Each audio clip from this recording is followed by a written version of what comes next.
Welcome, good morning. My name is Emre Özbek and I work as an engineer in the Research and Development Department of Polya. That's our company. And before his presentation, İsmet Çakar's presentation, we will be making a very short presentation. We're just going to talk about composites, basically, and these are all issues you know very well anyway, but it's sort of like a warm-up tool. You can think of it as a warm-up tool. Okay, we're going to talk about composite materials. We're going to very briefly touch upon their properties and the sectoral outlook, and then, without prolonging our words, we're going to move on to composite material, as you know very well, is a carbon material, and they have different components which come together. So the fiber, the filling material, and the reinforcers which are used, they all act differently according to different directions, and they have different strengths and resistances. Composite material, what we term as reinforced fibers, fillings, and in addition there is also resin which actually bonds these material together, and the most important duty of the resin is belirli bir şekli muhafaza etmek, belirli bir kimyasal dayanım ve atmosferik dayanım sağlamak. Elyaflardan ve diğer güçlendiricilerden beklenilen ise en önemlisi tabii ki mekanik dayanıma sahip olması ve asıl yükü taşıyan unsur olarak iskeleti oluşturması.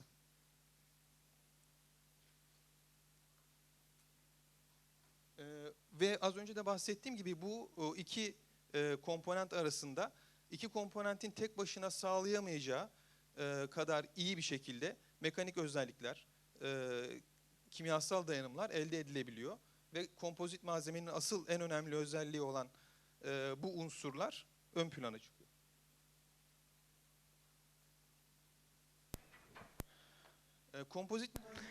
Composite material, that it's robust, that it is strong, and most importantly, as all of you know, it's very corrosion resistant, and that is one of the most important properties when it's compared to other material. And in addition, it is very high strength, low cost, and of course the investment costs are low in comparison to other fields, and these are all advantages in terms of using composite material. The most important difference is the mechanic strength is very high when you compare it to the density and its load. It is able to carry much higher loads in comparison to similar materials, especially metals. Composite products and material production, as we can see, it increases on a yearly basis. These are data which we have received from the United States Composite Material Association, and it's anticipated that when we reach the year 2020, it will reach 13.5 million tons. Of course, this is a result of its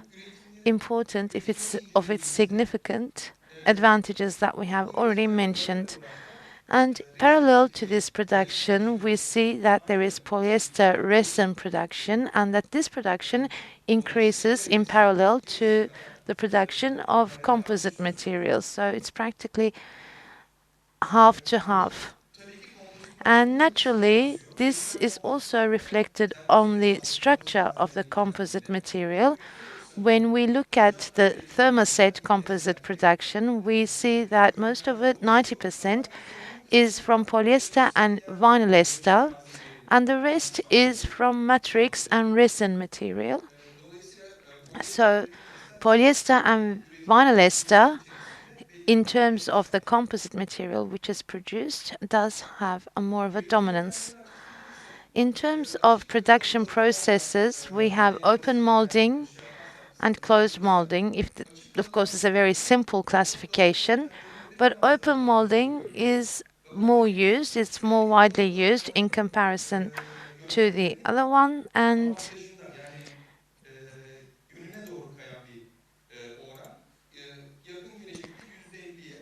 we think that in the near future, the closed molding, because of state incentives and environmental factors, will increase up to 50 or 60%. So where do we use all of this composite material which is produced? Of course, it has a lot of applications. We can say that it is only your imagination which can restrict the use of composite products. Energy in turbine blades, in transportation, because it's due to its cost and because if it's quite flexible and lightweight. In the defense industry, production of shields, helmets, and furniture and equipment is also one of the important fields of application. Buttons, even the smallest of buttons, in many other fields, in bathtubs, etc., in pools, swimming pools, in infrastructure applications, and of course pipe. Pipe is very important, filament windings, and in addition to pipe, of course, there is a tank production, which we see as being more prominent. In construction, usually it's very specific applications, from concrete applications to the different construction fields. There's a lot of studies which is being held. Sports, especially in extreme sports, because of its strength and resistance, it is preferred a lot. You've probably seen that in a lot of the Olympics, from prostheses, legs to different kinds of sports equipment, we see the use of composite material. Again, because it's corrosion resistant, in practically all the applications where there is water involved, composite material is preferred. And of course, navigation, maritime, electricity, and also equipment and industrial applications. So we actually made a very, very short presentation, a very short introduction. You can see my email address. My name is Emre Özbek, as I said in the beginning. And any questions, any projects, ideas that you have regarding composite production, I'll be more than happy to listen to them whenever you wish. We can always find a better alternative, and we will always be next to you to give you more support. Now, I would like to leave the floor to Mr. İsmet Çakar and to you, of course. Welcome, all of you. My name is İsmet Çakar, and the president of our association, because we have exerted a certain amount of effort in this field, the president of our association, has wanted me to also make a speech. We have about an hour, and our presentation is not going to be very long. We thought we would prefer to actually give the floor to you rather than talk ourselves. Emre summarized it, but he didn't talk about, for example, particular composites, because composite material does not only entail fibers and resins. Of course, there are a lot of polymer bonding, which is used a lot.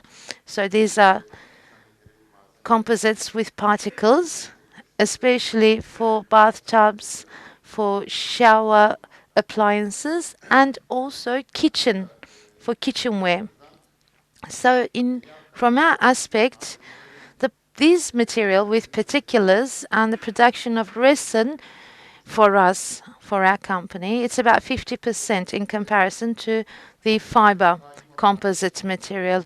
I know that there are many of you who know this topic in and out. There are some of you who don't know that much about it, so it's really difficult for us to decide how to take an average, but we will try to tell you what we know about the composites, and I would like to thermoset polymeric composites is our specific field, not thermostatics, thermoplastics, excuse me, or other ceramic-based composites. So if you have any questions, if you have any problems regarding production, any issues that you have been imagining, you've been thinking about, we'd be more than happy to answer them. You must have something, come on, you must have something to ask. Peki, şöyle devam edebiliriz.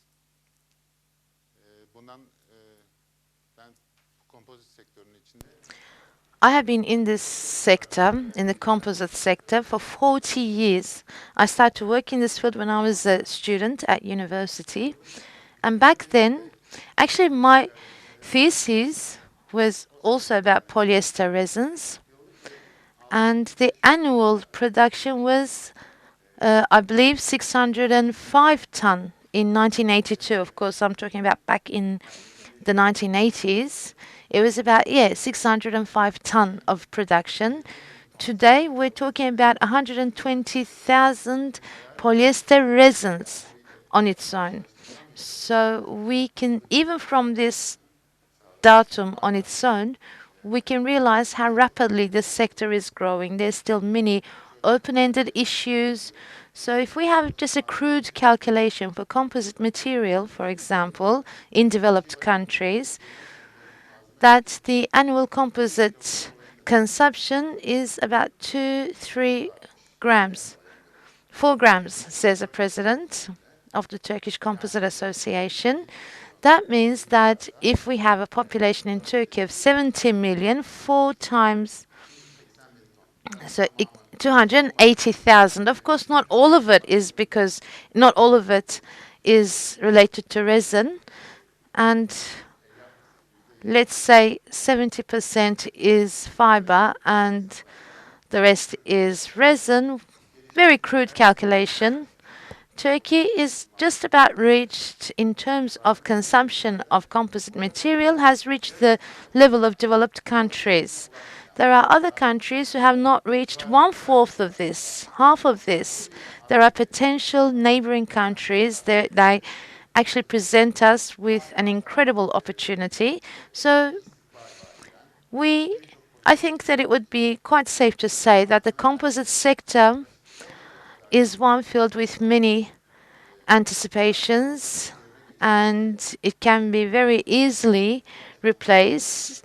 It can easily replace other material, and it's not a field. Composite material production is not one which calls for great amounts of investment. The most important issue is creativity, or creativity on its own is no longer a reason for preference. You have to have it. It's a sine qua non of each sector, I think, creativity. It is an indispensable factor. Our company has been established on the basis of this creativity. When we started this business, we started from zero, actually. And there were really huge companies working in this field, but we started in the field of R&D. That's what we wanted to concentrate. And not only in our factory in Çerkezköy, we have 2 other sites, plants overseas, and we have not received any know-how, any patents from other places or from other institutions. It's all our own. So this is actually relevant for you. If you have an idea, you can actually actualize that idea without a need for a great investment or very huge amounts of investment. Mr. Çakar, we know that you specifically deal with R&D, research and development. Of course, you are also a member of the executive committee of our association, and I would like to thank you on behalf of our sector because you have put forward so much effort in this field. Of course, we all make money. We all gain our bread, we all earn our bread, if I may say so, from this sector. So, in the United States, there are a lot of studies which are being held, and there are certain problems which actually go hand in hand. But especially when we talk about the reduction of strand emission or other kinds of resin solutions, unsaturated polyester, different versions of unsaturated polyester, both in terms of our country and on an international scale. What do you think about this? This is a very important issue. Thank you very much. As you know, polyester resin, those of you who are who deal with chemistry, who are chemistrists, would know this. It actually has a thinner, and this material is aromatic, and because of this property, they actually are risky in terms of health. Although it's not like toluene, which is used in the celluloid sector. Celluloid, that's very, very dangerous. But still, this thinner, which is used, strand, I'm talking about strand, it's also considered to be a risk for health. It's considered to have a risk factor.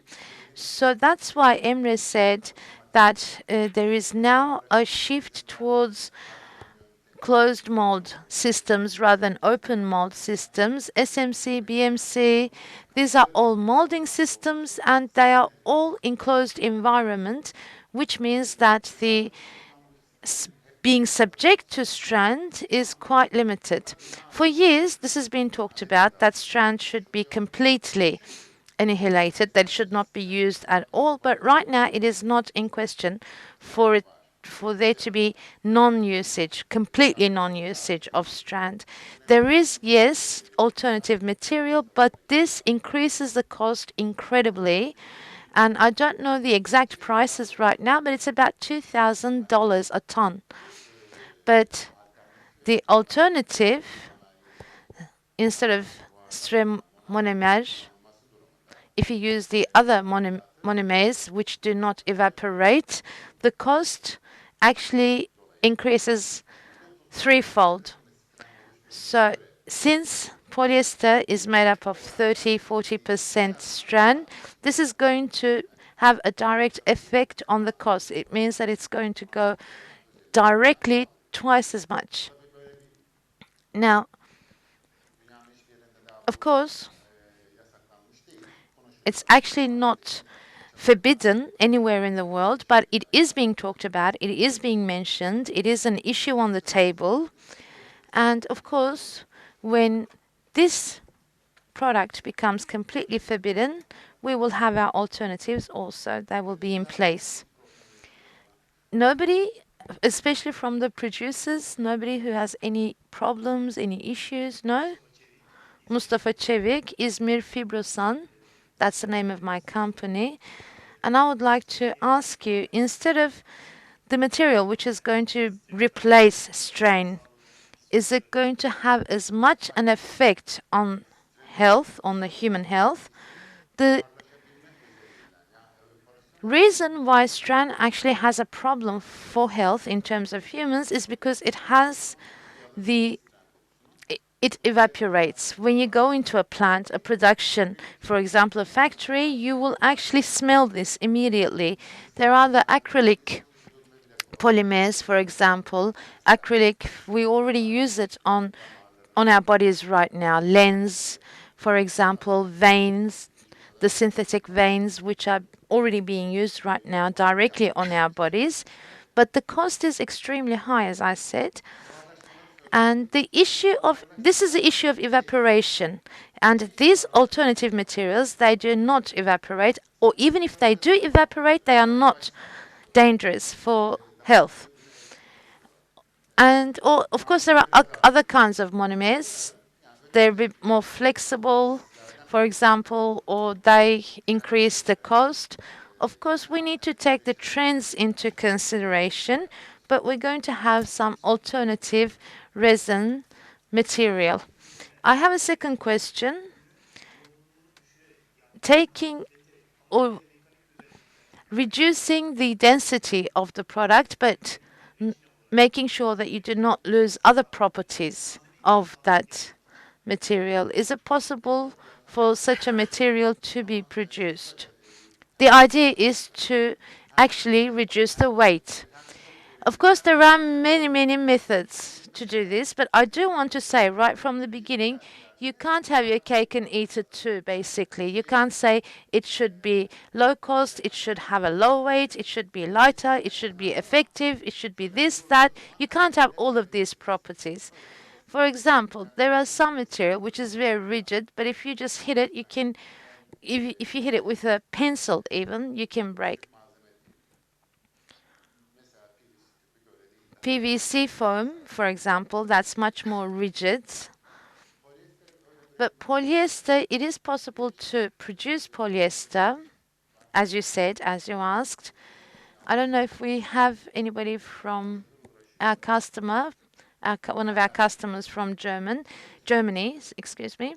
And I've been dealing with this for a decade. Actually, we've been dealing with it together. And with polyurethane, let's say 50 kilos, 100, we are not able to, or we have not as yet been able to reach a material which has a standard weight. And each product, because their mechanical weight or mechanical properties need to be very similar to each other, this was a chemical foaming method. Or there is another method. You can actually reduce the weight by inserting fillings from the outside, balloons, Plaston. There is a German company which represents Plaston, Korover. They also use hollow glass, and they are actually produced according to different diameter. There's also a Swedish company. They also produce plastic foam. It's extremely lighter. The density is lower. But of course, when you're designing or when you're imagining any different material, you always have to take into consideration in which field are you going to use it in. So for the balloons which are glass-based or ceramic-based, because the balloons have mechanical values which are lower, you can use this in filling systems.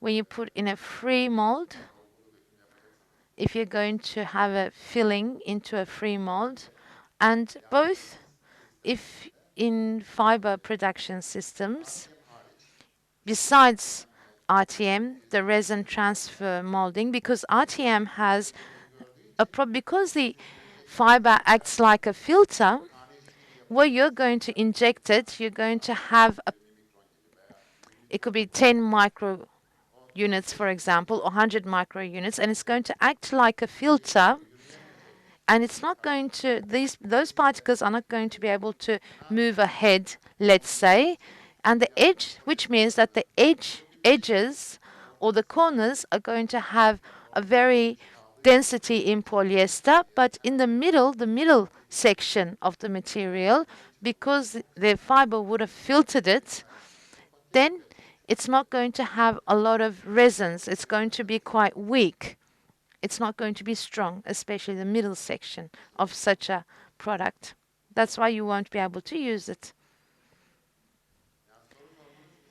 Questions? We'd be really happy if you actually ask us questions, because different issues will also be discussed. You talked about the lightweight or material which reduces the weight. Is it possible for you to adapt this material into the resin? Let me give you an example. Let's say there's a density of 1. Can you reduce the resin's density to 0.8, let's say? Is that possible? We transfer these to you, we transport these to you in a liquid form. So it's when we first send it to you, it's 1.5, let's say, and of course with the barrels. But when you take it out, it's going to go right up to the barrel. So it's going to be 1, for example. I've understood your problem. I know you're trying to make us do more work, but that is not going to be really possible.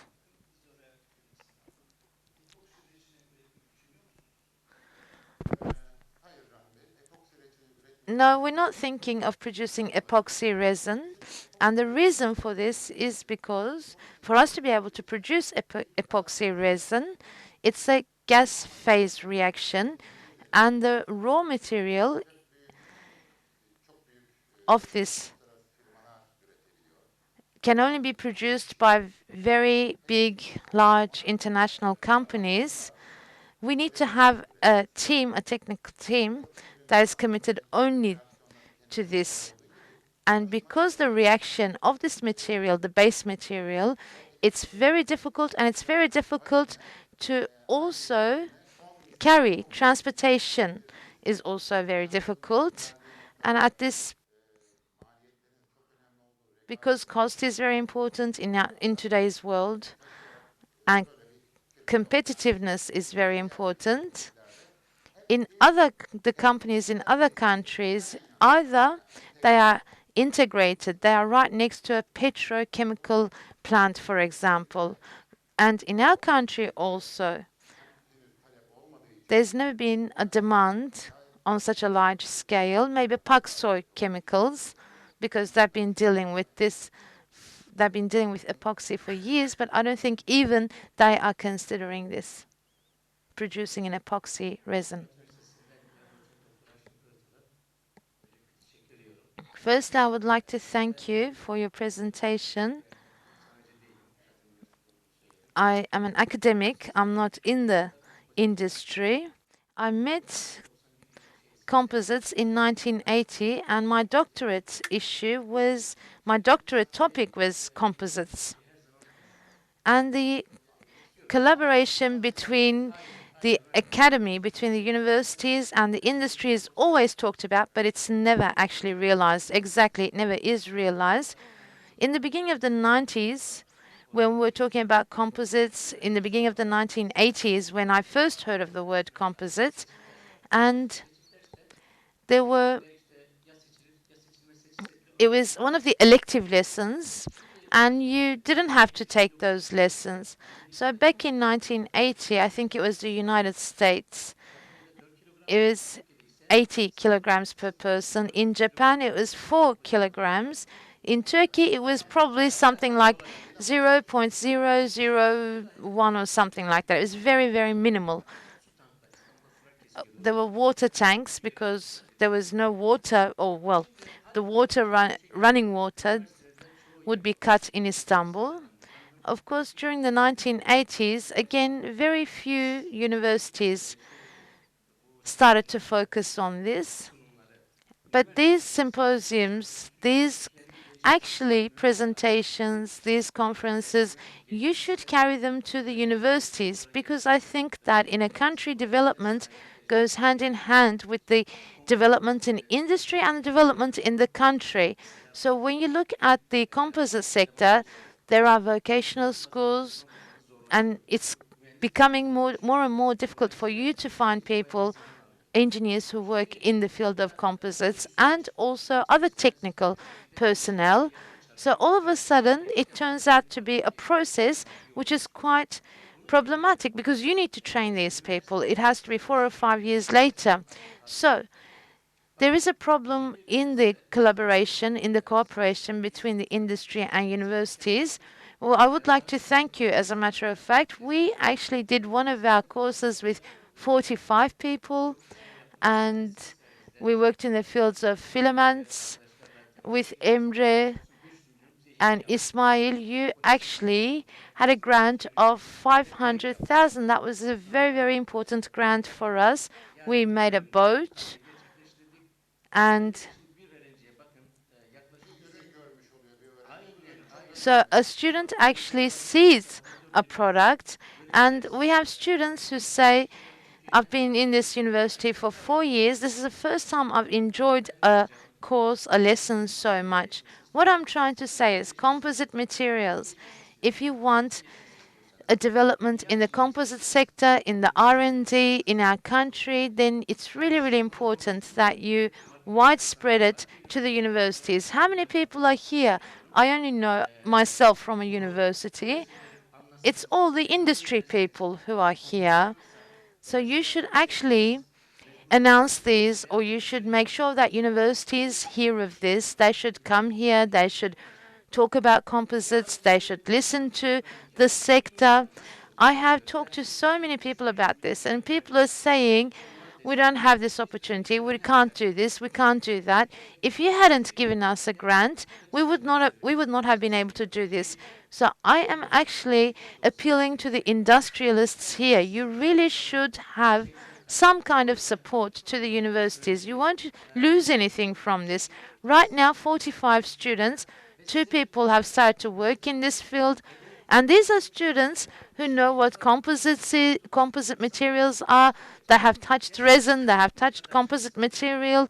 So, no matter how hard you try, no matter how much investment you actually put in R&D, if you don't have qualified people who are able to work in this field, then it's going to be a problem. We're ready, as our company, we're ready. If you make your preparations also, I will come personally. I can send other colleagues, other friends, whatever we need to do in order to inform the students about composite sector, about the composite materials. Rollman, for example, Rollman, the company, they come to the university, they make a presentation, and then they go. SKF, for example, if they have come and made a presentation, they actually go and look for these companies when they graduated. Thank you very much. Yes. Mr. Emre will be in contact constantly with you.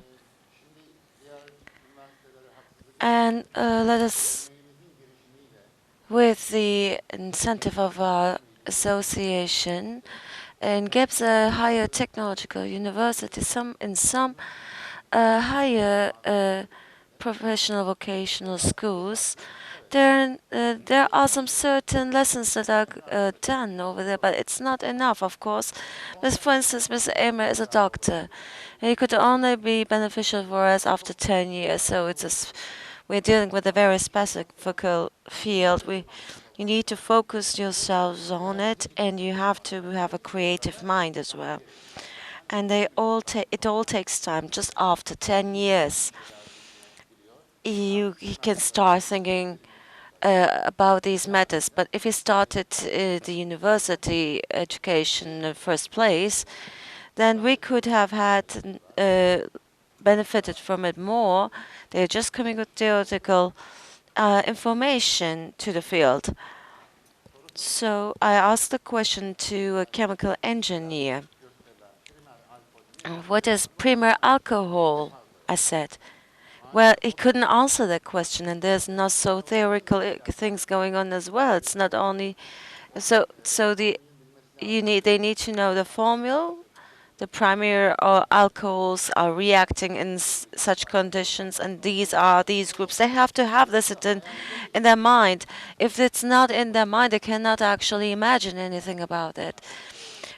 He doesn't know whether ethyl alcohol is primary or secondary.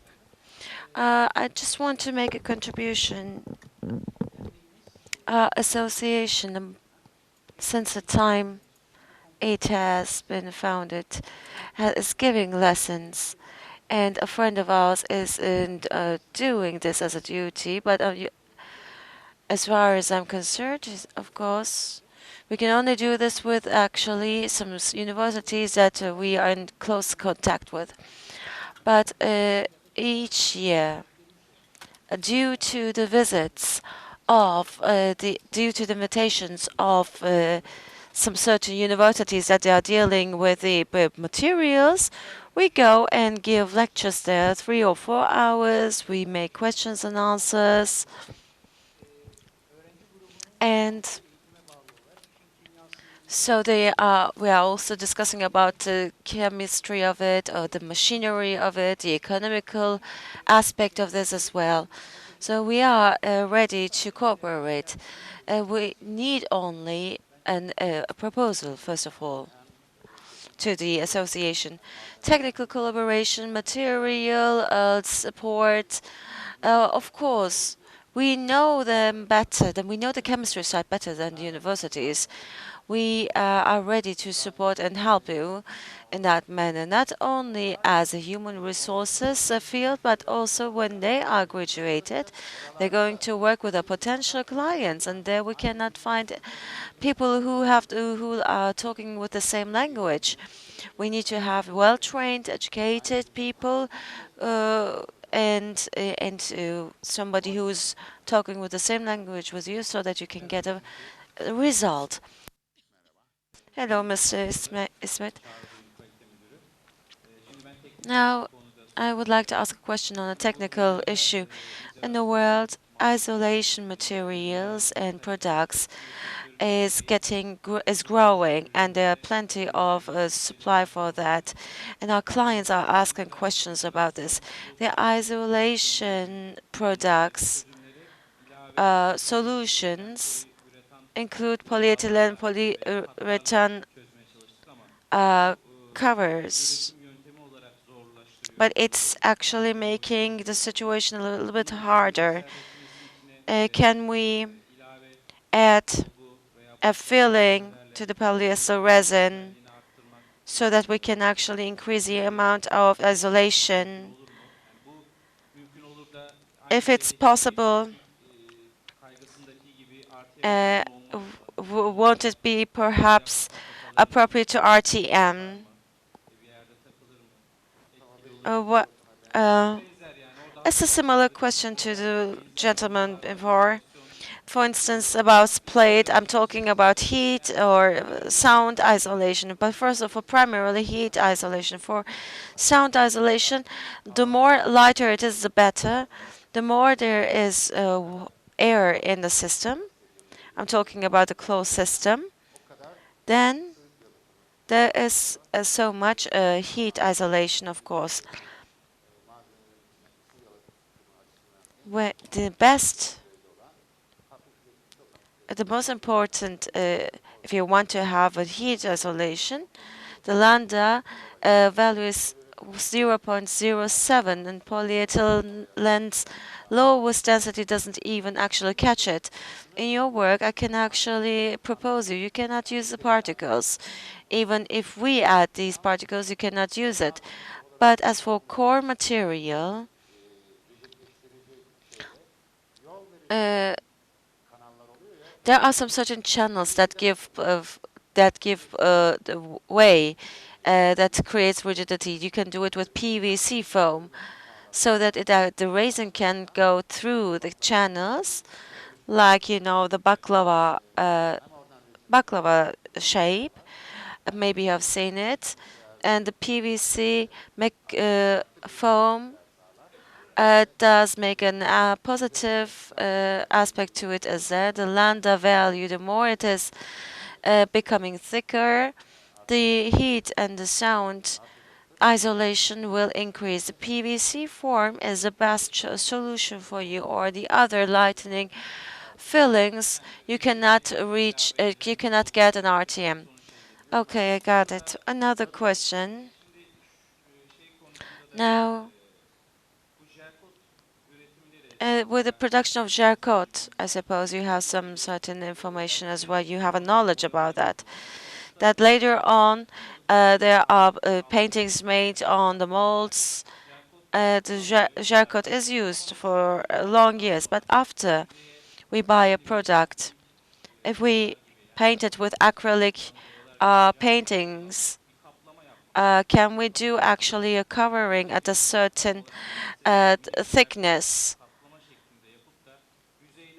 Can we actually give brightness, take the brightness from the surface, and on the other hand, it can be a little bit covering the area. The Pauline, the names are alike, and We have given such an actually sample last year to you. Last year, it was about the seesaws, to renew the seesaws. The color has been actually determined as well. It hasn't been tested at all. I suppose it has been, but we didn't receive a report. If we are going to make a cooperation, if we are paying a fort for that, and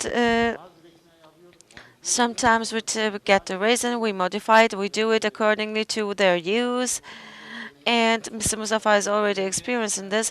What don't you make a follow-up later on when we do not send you a report? No, we don't. If the people doesn't actually follow their own work, it's the actually problem of the company itself. Mr. Mustafa, was there actually such a product, as he said, can we make covering over a certain product which has been actually harmed, and can we put a jar coat? Yes, we do. Yes, we can do. And Mr. Zafer Çelikoğlu have made, and we together have made some certain implementations and applications for that. We bought finished materials, but these finished materials was not actually very all the time appropriate for what we are doing. Sometimes there were certain defects, but with acrylic paints and gel coat is not always one-to-one the same. The texture is different because the pigment ratios are different, and the shining of gel coat and the shining of the brightness of gel coat is not, and acrylic is not the same.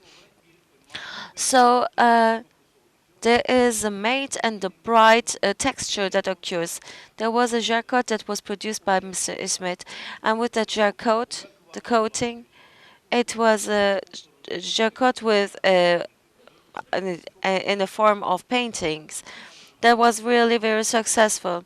You could actually solve all the problems with it. And but thank you very much that we advertise ourselves as well. Hello, Mr. İsmet. My name is Turan. First of all, we would like to thank you very much for your contribution to the sector. My question is about fiber utility. When there are some certain foamings, what kind of solutions would you suggest? In fiber utilizations, there are plenty of reasons, but primarily, if the fiber is connected with an emission. In the emission, there is soap during the glass area has been produced. If that is inside it, then there is an emission like a glue, and so that it can be distributed into the water, they are using soap-like materials. And when and later on, it actually, when it's in water, it becomes foamy. Secondly, the peroxides during the hardness process, two oxygen molecules are divided into two and is giving two oxygen radicals out. These two oxygen radicals is fragmenting and wants to go out as a gas. That's the reason why when you put the cobalt resin into a tube, it is becoming foamy. And that is due to also the peroxide amount is high. If you're dealing with the pressures things, what can we do? You can decrease the amount of peroxide. In peroxide, there is water. There surely has to be water. The more it rises, the possibility of foaming arises as well. And the third reason is if you are putting them in the spray machines due to the pressure, the moment it is hit, because it's a very fast centrifuge, it might occur that there is a foaming. To solve this, let's say that you came over these problems, even if the problem is not solved, non-silicone-based materials can be used, and we can provide them to you as well. We can also orient you to the company who are producing this.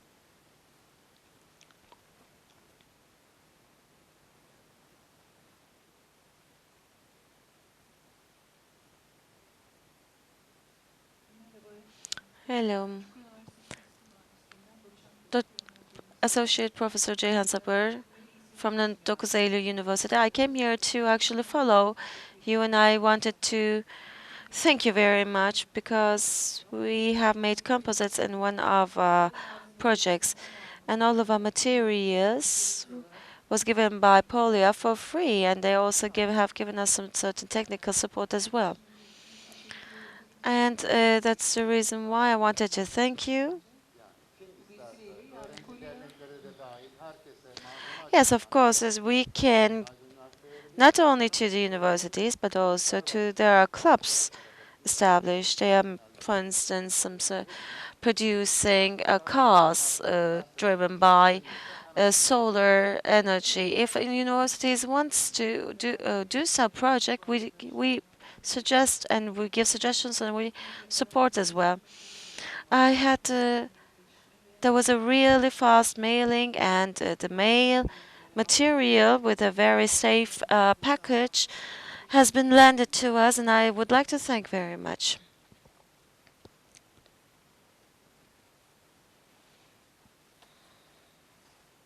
Mr. İsmet, the polyester resin that you produce, what's the maximum TG value? Are you talking about the final product or the polyester resin? 140. But resin is not only determining the PG. We can actually, with filling, can rise it up. Is it possible to rise the amount? Yes, we can do, but then it becomes fragile. You provide something, but then you have to then you're lacking of something. No material is perfect. So we need to actually determine our preferences, and we need to find an optimum interval accordingly to that. Mr. Emre can help you. In vinless and polyester, you can do higher TGs. Oğuzcan Sarıkaya. I am an engineer for a boat. I'm a boat engineer.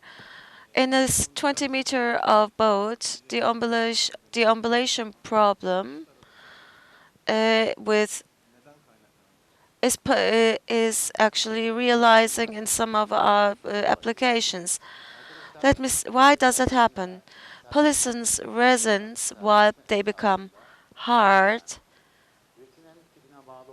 accordingly to the type of the resin, can get smaller from 5% to 12%. That means that density rises. The average is 8%, isn't it? It's between 6 and 8%. The practical resins are changed between 6 to 8%. It decreases and gets smaller like this. If you couldn't make your fibering very well, and if the resin amount is rise relatively, let's say that 25% fiber and 75% resin is involved in one area.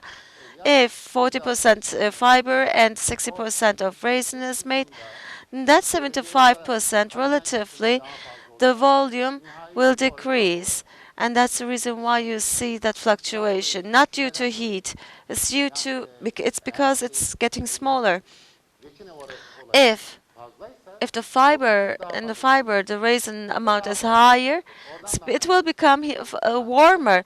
The place that is warm will shrink, but not because that but it is not because of the heat, because there's a lot of resin there. So as a volume, when it's 8% on length, it's also shrinking, the polyester resin. at 8 cubic meter, it's 2. So if you shrink 1 meter, then you have 98 millimeter in pure resin. So the final volume shrinking definitely reaches up to that amount. Do these coats intervene it? No, they do not intervene it. Skin coat doesn't, and barrier coat just intervenes it, but it doesn't stop it because it is preventing the fibers to go up to the coating of jet coat. But it doesn't totally intervene the obligation. So you need to find a pre-treatment so that the resin is actually distributed appropriately. You see, nobody was talking in the beginning. Now everybody wants to talk. My name is Arda Akbaş, quality responsible for Sinemash. I want to ask a question about the surface undulations as well. And in automotive sector, we are producing some materials, and the inner part of the materials we need to sometimes glue certain parts, which can actually make some certain prints on the surfaces. How can we solve this problem? Similar thing, as I told you before. When metal inserted, the resin amount is smaller in that part. And in the other areas, the resin wants to be shrinked very much, and it cannot actually. Metal cannot actually can shrink, and that's the reason why there is a shadowy aspect here. You should actually use a lesser shrinking resin, but then you just receive a lesser TG. But we can find optimums. If you get into contact with Mr. Emre or Shaban, then you can get some help. We had the opportunity to actually decrease that problem, but it has never been totally intervened. Hello, Begüm Baş Mirarge. In the vinyl Lester, there are retarders. And there are plenty of actual articles that say that it elongates. They have taken a look to the microstructure, and that the tighter structure doesn't actually affect the final material. We have made also a pre-study for that, and the application periods retarded actually. Since the retarding material doesn't make a change, we have made pre-mechanical tests, and we didn't see that there was actually quite a big of a difference of resistance. Then I remembered something, then I think about something. Since it doesn't actually change the ingredient and doesn't create any loss, then all sectors can actually put the retarders into the resins. Then we have a maximum application system, but this is not something that has constantly been used. I'm sure that it has some certain disadvantages that we are not very much aware of. Can we learn about? In Winchester resins, Mr. Emre is more of a bigger expert. It's out of my expertise. But let me tell you this. Nobody would want to buy this because the laborers are going to stay there idle, but the chronometer is going on, but they want to actually have a second mold and have the second product in the meantime. And you were talking about hardening. Yes, in laboratory conditions, it's true. You cannot see much of a difference from inhibitor to inhibitor or from retarder to retarder. But you raise up the amount, and you receive very bad results. And that's the reason why the utilization of inhibitor is very important and sensitive. That's the reason why, as Mr. İsmet has said, everybody want to make the work in optimally in a minimum time. And due to these performance criteria, we as well, just in cases, in certain cases, can give some suggestions to our clients. And a part of that, apart from hardeners or retarders, we should make the application. That would be the ideal result.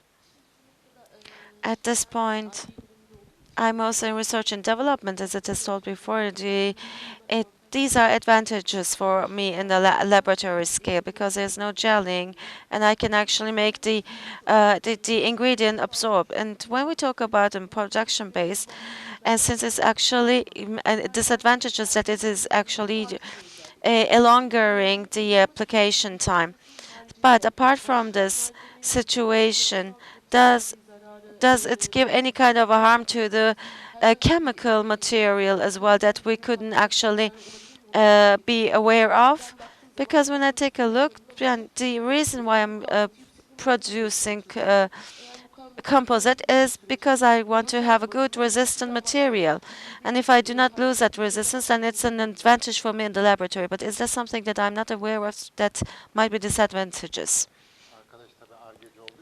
A friend is, of course, from research and development. But we think, first of all, how to earn money. We are making research and development as well, but you can in production, you can always simulate this situation. If gel and cure is totally realizing, the resistance is not very much changing. But if there are plenty of the changes in gel and in cure, and if the time being longer, then the resin doesn't get harder, and peroxide has a certain amount of a survival time. 3 or 4 days, there might be no reaction, perhaps, but later on, the material would not give the performance that you are looking for. But in general, you need to take care of this. Any other questions? Hi. Belanko, İsmail Şahikoğlu. In the composite sector, how do you look the bio-based raisins future? I find it a little bit romantic, actually. And we have made a production as well, but what will be the future of it? Those who have environmental feelings do like these kinds of actually aspects as well. But if you get into the subject, it's not real. The bio is actually not totally bio. Those who have good intentions are actually been betrayed in that manner because it's not a big amount of bio inside it. So I cannot believe that in the meantime or in the future there will be a great change. Might be not 3% or 5%, but the rest is petrochemical ingredients, of course. My personal view for that is rather than we need to get good materials and use it in a very long period of time so that we do not actually harm the environment on and on. For instance, we should actually produce, for instance, boats that will not actually be harmed or destructed for 50 years so that we should not produce on and on again. I was wondering about your personal view.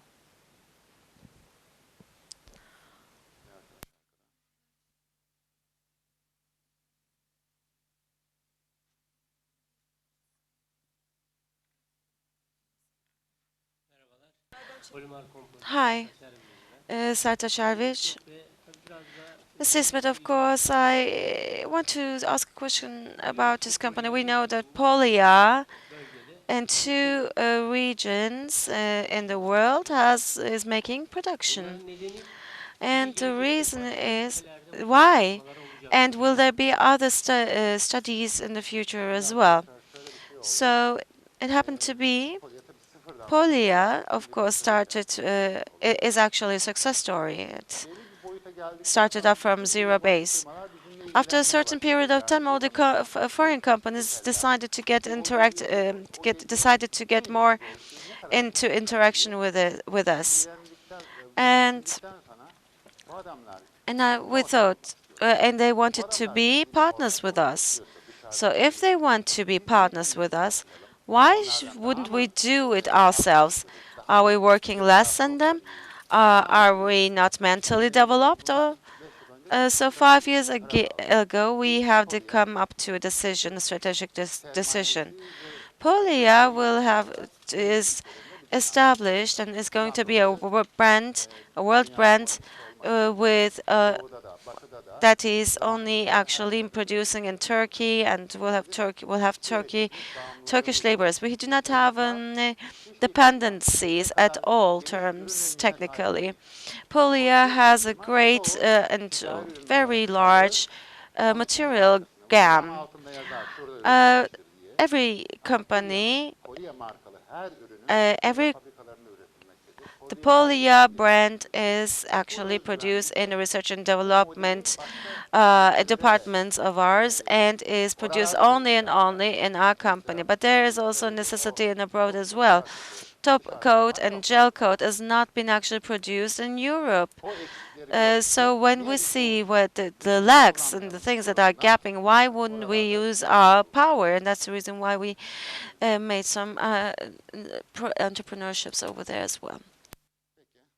Fine. If there are no questions, I suppose we are out of time. You can ask your questions outside as well. You can get into contact with me whenever you want to. My email is ismetpolya.com. tr.tr.com. Don't ask me anything about commerce. Everybody thinks that I know all the prices. It's something that I do not like at all terms. I am coming from research and development, and this company started up from research and development. I have friends from the commerce side, from the trade side. They can help you. Thank you very much for listening.